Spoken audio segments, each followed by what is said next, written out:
चलिए दोस्तों, तो फाइनली ये चैप्टर आपकी अंतिम सांसें ले रहा है और इसके अंदर हमने मोटे मोटे तौर पे अकाउंटिंग इक्वेशन को समझ लिया है। बट एक छोटा सा अंश और है इस चैप्टर का जिसके अंदर हमें बात करनी होती है डेबिट और क्रेडिट के ऊपर। अब सर ये डेबिट और क्रेडिट होता क्या है, तो इसके हमने कुछ बेसिक्स थे जो कि स्टार्टिंग में थ्योरेटिकल एरिया में समझ लिया था, ऑल्दो उसको एक बार रिपीट कर लेंगे। और फिर हमें सीखना है इसके रूल्स के बारे में कि क्या रूल्स होते हैं हमारे डेबिट और क्रेडिट के। तो इसमें मोटे मोटे तौर पे दो अप्रोचेस दिए गए हैं, उनको हम जानेंगे। पहले बात करते हैं डेबिट और क्रेडिट है क्या। तो जैसे कि आप मैथमेटिक्स में पढ़ते हैं, तो मैथमेटिक्स के अंदर हमने पढ़ा कि सर कुछ एक कॉन्सेप्ट होता है जिसको बोलते हैं प्लस और एक होता है माइनस। ठीक है, तो जैसे जब कुछ कैलकुलेट करने के लिए अगर मैथमेटिक्स में बात करें तो आपको पता होना चाहिए कि प्लस कैसे होता है, माइनस कैसे होता है और क्या प्लस होता है क्या माइनस होता है। वैसे ही यहाँ पे एक नाम दिया गया इनको भी कि भैया कभी कुछ जोड़ना हो तो डेबिट कर देना, कुछ जोड़ना हो तो क्रेडिट कर देना, कुछ घटाना हो तो डेबिट कर देना, कुछ घटाना हो तो क्रेडिट कर देना। ये इतना सिंपल नहीं है जितना मैथमेटिक्स था कि प्लस का मतलब हमेशा एडिशन ही होगा। यहाँ पे डेबिट का मतलब एडिशन भी हो सकता है और सब्सट्रैक्शन भी हो सकता है। क्रेडिट का मतलब भी आपका एडिशन भी हो सकता है और सब्सट्रैक्शन भी हो सकता है। वो सिचुएशनल है, वो सिचुएशन के अकॉर्डिंग हमें समझना पड़ता है। ठीक है, वो हम समझ लेंगे आगे चल के जब हम इसके अप्रोचेस की बात करेंगे। तो मोटे तौर पे कहा जाए तो दो शब्द दिए गए हैं, एक का मतलब प्लस, एक का मतलब माइनस होगा, depending upon the situations under the table. जो भी सिचुएशन आपके सामने होगी उसके अकॉर्डिंग आपको समझना है कि इस सिचुएशन के अकॉर्डिंग डेबिट का मतलब प्लस है या माइनस है और उस अकॉर्डिंग हमें उसको ट्रीट करना होता है। अब ये डेबिट का सर मतलब क्या है, तो डेबिट को हम शॉर्ट में DRB कहते हैं और क्रेडिट को शॉर्ट में हम CRB कहते हैं। ये है क्या, तो किसी भी चीज को, किसी भी अकाउंट को हम दो साइड में क्लासिफाई करते हैं। एक होता है आपका लेफ्ट साइड और एक होता है आपका राइट साइड। कोई भी अकाउंट जो है वो टी शेप अकाउंट बनता है, जैसे कि आपको कैश अकाउंट बनाना है, मशीनरी अकाउंट बनाना है, कोई भी अकाउंट बनाना है तो वो टी शेप अकाउंट बनेगा। एक उसमें लेफ्ट साइड होगा, एक उसमें राइट साइड होगा। लेफ्ट साइड को फिक्स तौर पे कह दिया गया कि ये कौन सा साइड है, ये डेबिट साइड है, और राइट साइड कौन सा साइड है, आपका क्रेडिट साइड है। ठीक है, ये आर्बिट्रेरी है, इसके अंदर ऐसा कुछ नहीं है। आपको लॉजिक ढूंढे सर लेफ्ट में ही डेबिट क्यों, लेफ्ट में हम क्रेडिट क्यों नहीं कर सकते। इट इज जस्ट लाइक कि प्लस को हम ऐसे ही क्यों लिखते हैं, ऐसे क्यों नहीं लिखते, ऐसे माइनस को क्यों लिखते हैं, इसको हम प्लस क्यों नहीं कह देते। तो ये कुछ ऐसी चीजें जो ट्रेडिशनली चलती आ रही हैं। आर्बिट्रेरी एक सिस्टम है, एक ट्रेडिशनल सिस्टम है जो डेवलप किया गया over the period of time और ये सबके संज्ञान में आ चुका है। इसके पीछे कोई ऐसा लॉजिक ही नहीं है कि लेफ्ट को हम लेफ्ट ही क्यों कहते हैं। ऐसे तो आप बोल सकते हो कि लेफ्ट का मतलब ये उल्टा साइड ही क्यों होता है, इसको क्यों नहीं लेफ्ट बोलते।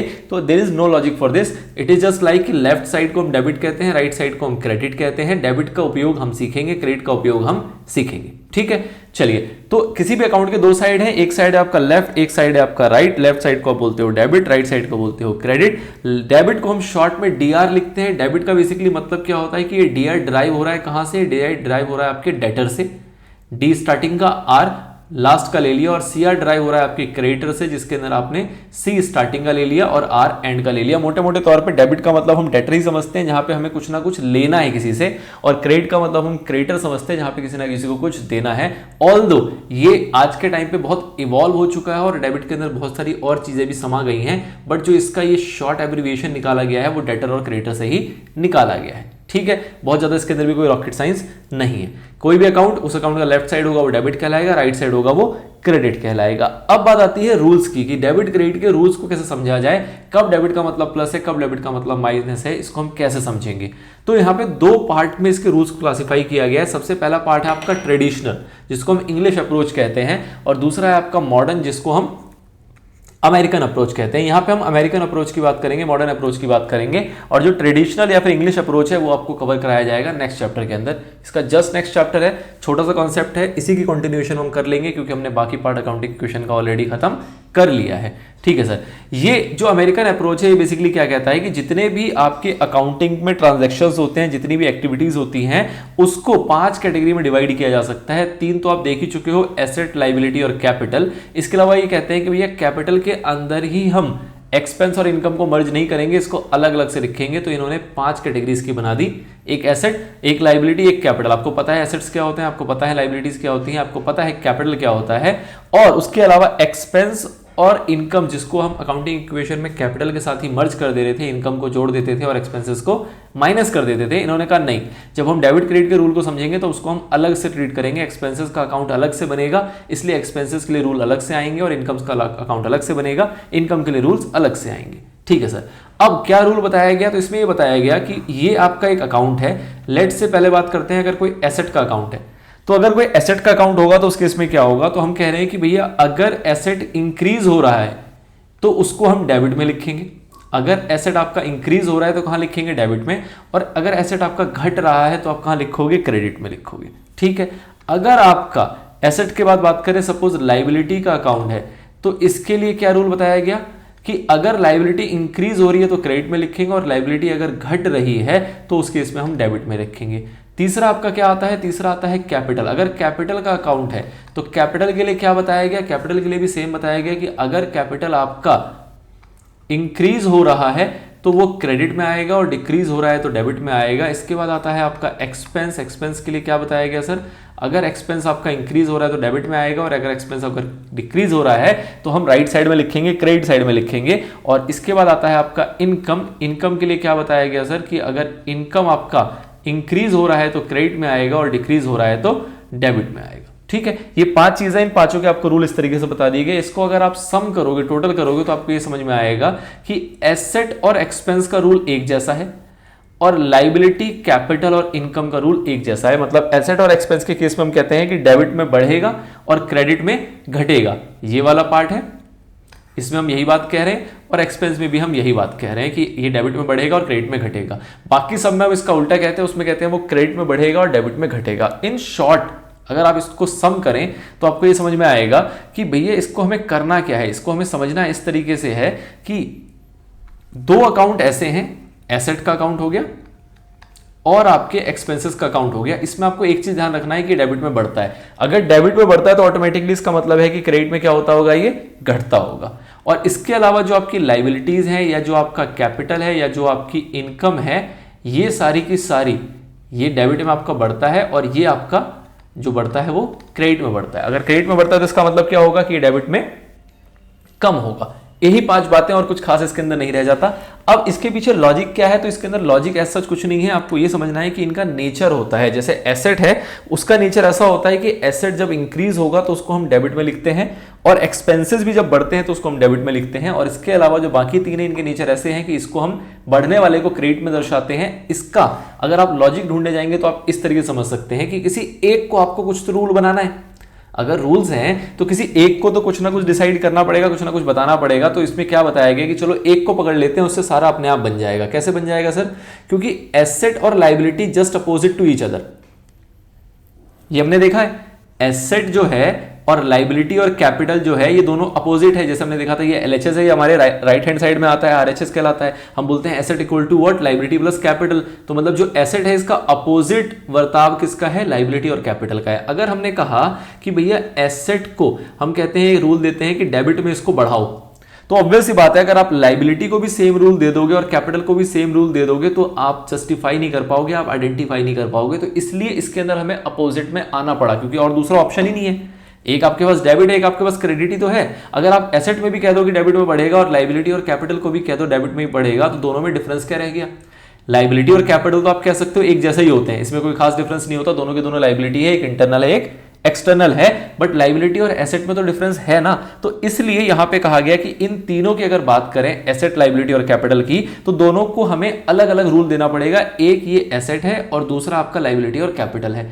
इसको इसलिए रूल दिया गया डेबिट में बढ़ना, और अगर इसको डेबिट में बढ़ना कहेंगे तो ऑब्वियस सी बात है इसको डेबिट में हमें घटाना पड़ेगा, और क्रेडिट में क्या करना पड़ेगा, बढ़ाना पड़ेगा। ये डेबिट में बढ़ रहा है तो ऑब्वियस सी बात है इसका उल्टा क्या होगा कि ये क्रेडिट में क्या होगा, घटेगा। तो आप किसी भी एक चीज को अगर आप पकड़ लेंगे, एक चीज को समझ लेंगे, तो उसके से रिलेटेड आपको सारी चीजें ऑटोमेटिकली समझ में आ जाएंगी।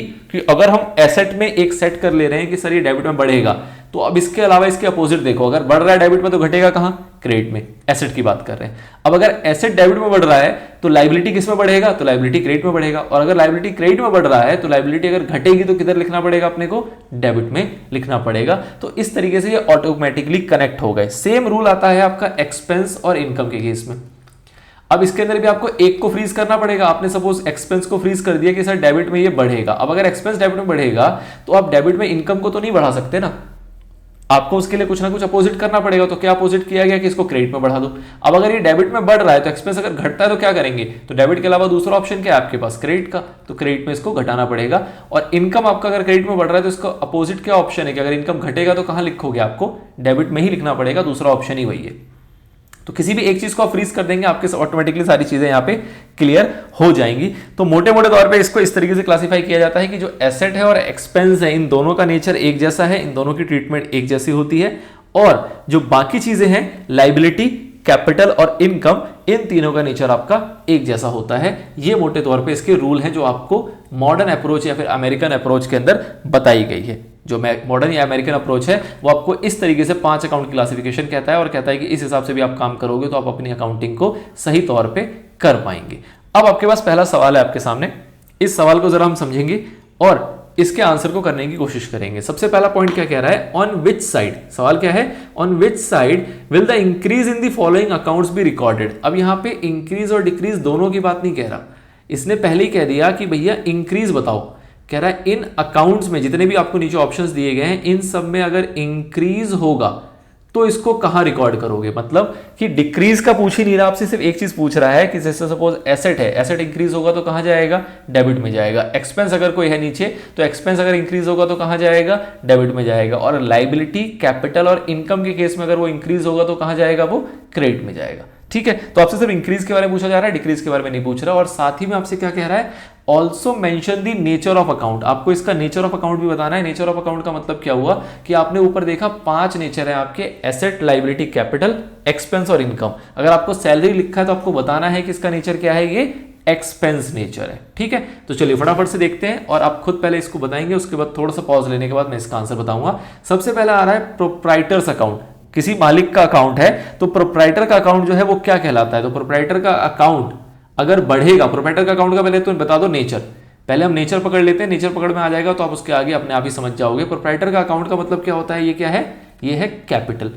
ठीक है, अब कैपिटल अगर बढ़ता है तो किधर लिखते हैं, तो कैपिटल अगर बढ़ता है तो वो क्या होता है आपका, वो होता है क्रेडिट, क्योंकि कैपिटल के लिए अपोजिट रूल है।